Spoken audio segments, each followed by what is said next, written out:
ऐसा है कि उमा शंकर जितना रसड़ा विधानसभा को जनता को जितना बदनाम कर दिए हैं, रसड़ा विधानसभा को किसी विधायक ने आज तक बदनाम नहीं किया है। चुनाव में उनका क्या स्थिति रहता है कि चुनाव में लंगर चलाते हैं, ऐसे जनता को मदद नहीं कर पाते हैं।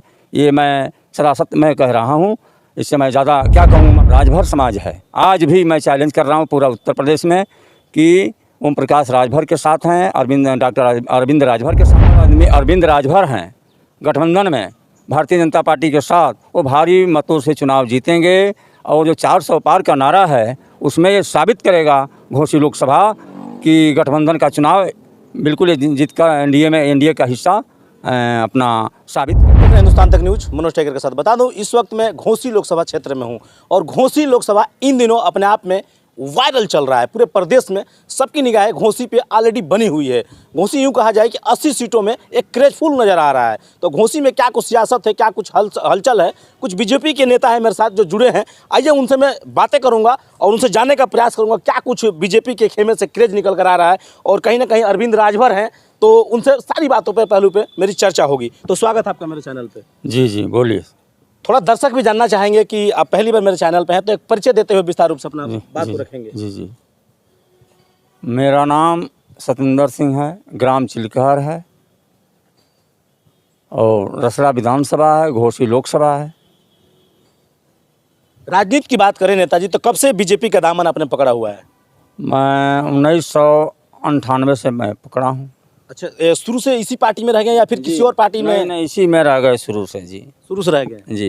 तो क्या लग रहा है घोसी का भी एनडीए का हिस्सा बने अरविंद राजभर की, जो कहीं ना कहीं जो इनका चुनाव प्रचार चल रहा है या फिर फील्ड में उतरे हुए हैं और आप लोग गठबंधन के तहत मतलब वो हिस्सा बने हैं, तो क्या लग रहा है कितना मतलब एनर्जी भरा शब्दों से आप बयां कर पाएंगे, किस तरह चुनाव को फाइट करेंगे? ऐसा है कि विपक्ष का जो काम है वैसे हवा उड़ा रही है, लेकिन ये मैं आप लोगों के सामने चैलेंज कर रहा हूँ।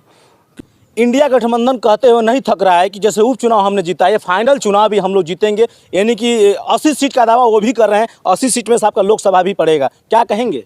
ऐसा है कि भारतीय जनता पार्टी का जो 80 सीट है उत्तर प्रदेश में 80 सीट है सांसद का, उसमें 80 का 80 भारतीय जनता पार्टी चुनाव जीतने जा रही है।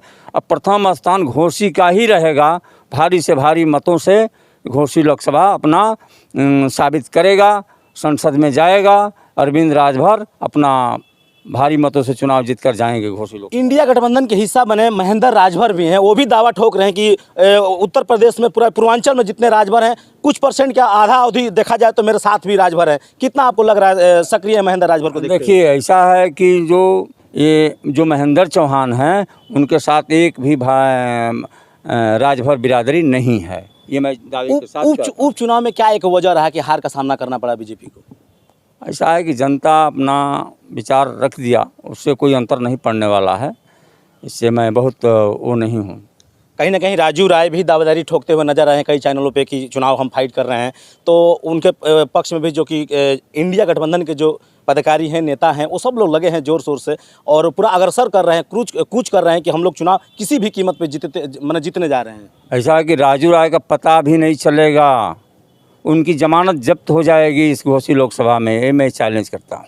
अच्छा, ये भी सूत्रों को मिली जानकारी के अनुसार बातें निकल कर आ रही है कि आपके रसड़ा विधानसभा के जो विधायक हैं उमा शंकर सिंह, कहीं ना कहीं हो सकता है कि घोसी लोकसभा में उनकी भी एक नए सिरे से दिखते हुए नजर आएंगे कि वो भी चुनाव यहाँ पर लड़ते हुए नजर आएंगे। लोगों की मानसिकता बन रही है। ऐसा है कि वो आ भी जाएंगे, किसी को लड़ा भी देते हैं, आ भी जाएंगे, तो उससे अंतर पड़ने वाला भारतीय जनता पार्टी गठबंधन पर कोई अंतर पड़ने वाला नहीं है। अरे, विकास पुरुष कहे जाते हैं, रसड़ा के माने जाने विधायक हैं, 403 विधायकों में से एक विधायक है, टॉप लिस्ट में उनका नाम आता है और लोग भी कह रहे हैं कि आएंगे तो सियासत अलग पानी फेर देंगे वो। देखिए नेताजी कहीं ना कहीं गरीब असहाय लोगों की शादियां भी कराते हैं, कई कन्याओं को कई बार शादी कराए हैं। ऐसा कुछ नहीं, अब क्यों नहीं करा रहे हैं शादियाँ? धरातल पर दिखाया है शादी करा कर? ऐसा कुछ नहीं है, अब करावे शादी उमा शंकर। अब नहीं कराएंगे? बिल्कुल नहीं करा रहे हैं। ये कैसे दावे पे कह सकते हैं कि अब नहीं कराएंगे? जनता को जितना अपमान कर रहे हैं उमा शंकर का एक भी काम आप बता दीजिए, मैं चैलेंज करता हूँ, मैं गुलामी लिखा लूँगा, उनके साथ रहूँगा, एक भी उनका काम बता दीजिए आप। अरे, तमाम सड़कें बनवा रहे हैं। सड़कें जो है जो PWD या सरकार ने उनको ठेका दिया, अच्छे ठेकेदार हो सकते हैं, अच्छे नेता नहीं हो सकते हैं। मतलब देख सकते हैं कि उमाशंकर सिंह, इनका कहना है कि अच्छे ठेकेदार हो सकते हैं लेकिन अच्छे नेता नहीं हो सकते हैं। और बातें निकल कर आती है फील्ड से, कहीं ना कहीं कुछ लोग इसी पूर्वांचल, इसी लोकसभा के धरती से लोग भी साझा कर रहे हैं कि अगर उमाशंकर सिंह आते हैं तो खेल खराब हो सकता है। तो कहीं ना कहीं अगर बहन जी उनको लड़ाई देती है घोसी में, तो क्या लग रहा है कितना असर पड़ेगा, कितना वोट बटोर पाएंगे अपने? देखिए, उमाशंकर की जमानत जब्त हो जाएगी। ये विधानसभा जमानत जब्त हो जाएगी? हाँ जी, ये विधानसभा नहीं है। विधानसभा में भी कैसे कैसे चुनाव जीते और वो जानते हैं।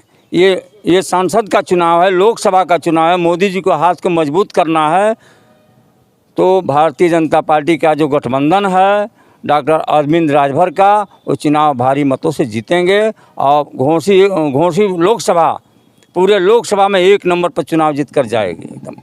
कहीं ना कहीं राजभर समुदाय के लोग भी एसटी आरक्षण की मांग कर रहे हैं ओपी राजभर मंत्री से, और मंत्री जरूर बन गए हैं, 2 मंत्रालय संभाल रहे हैं।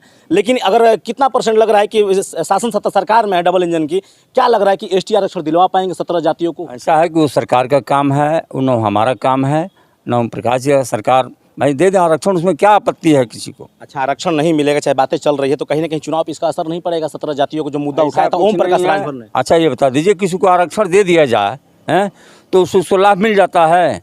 आरक्षण तो था एसी में, तो घूरा राम लेते थे। कितने गरीब लोगों का आरक्षण मिला? एक भी बता दें। जितना आरक्षण मिलता था बड़े लोगों को ही मिल जाता था। एसी में लोग हैं, जितने बड़ी अपना कंपनी लोग बना रखे हैं, अपना विधायक भी रहे, वो ऐसे लोग अपना आरक्षण ले रहे थे। एक भी एससी का लाभ नहीं मिल रहा था गरीब परिवार को, झोपड़ी वाले को एक भी नहीं मिल रहा था। अब बता दीजिए। बातें ये भी निकल कर आ रही है घोसी लोकसभा से कि दलित समाज का जो वोट बैंक है, कहीं ना कहीं अभी तो कैंडिडेट आना बाकी है।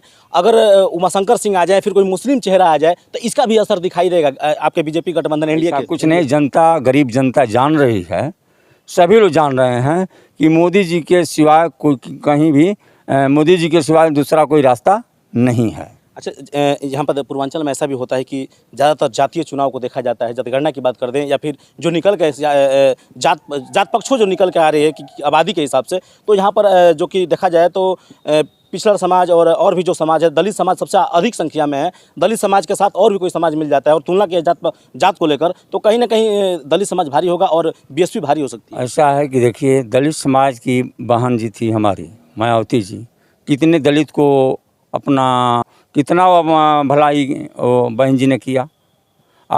पिछड़ा में जहाँ तक बात कर रहे हैं, अखिलेश जी ने यादव को छोड़ करके और जितने अन्य पिछड़ा है कितना भलाई कर दिए, केवल यादव का उसमें भलाई हुआ है। चलिए, चलते चलते लास्ट सवाल ये भी रहेगा, क्या लग रहा है कि जिस तरह राहुल गांधी और अखिलेश यादव इंडिया में ज़बरदस्त टाइमिंग के साथ वो लोग भी तैयारी कर रहे हैं और कहीं ना कहीं आपका भी गठबंधन काम कर रहा है, तो क्या लग रहा है इस बार डबल इंजन की सरकार बन पाएगी या नहीं? डबल इंजन की सरकार, उसका कोई जवाब नहीं है। 400 पार से निश्चित रूप से बनेगी।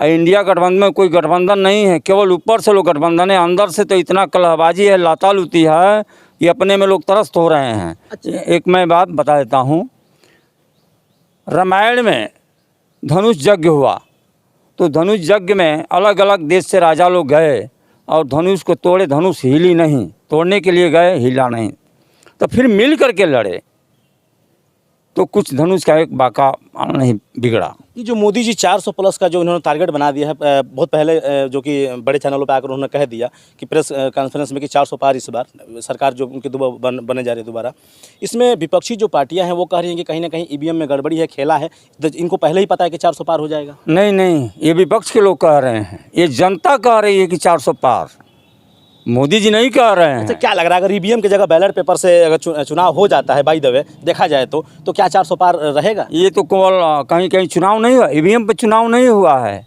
5 राज्य में अभी चुनाव हुआ है। एक राज्य में तेलंगाना में, आंध्रा में कांग्रेस की सरकार बनी है, वहाँ ईवीएम नहीं गड़बड़ था। ये ईवीएम का केवल विपक्ष का बहाना है, बाकी कुछ नहीं। विपक्ष के जिम्मे तो कोई काम नहीं है। चलिए, बहुत बहुत धन्यवाद। जैसे कि देखा आपने कि घोसी लोकसभा का जो क्रेज चल रहा है, चुनाव का सरगर्मी जो चल रही है, उस पर हमारी बीजेपी के नेता रहे, इनसे बातें हुई। तो मिलूंगा कुछ नेक्स्ट वीडियो में, जब तक के लिए हिंदुस्तान तक न्यूज़। जय हिंद, जय भारत।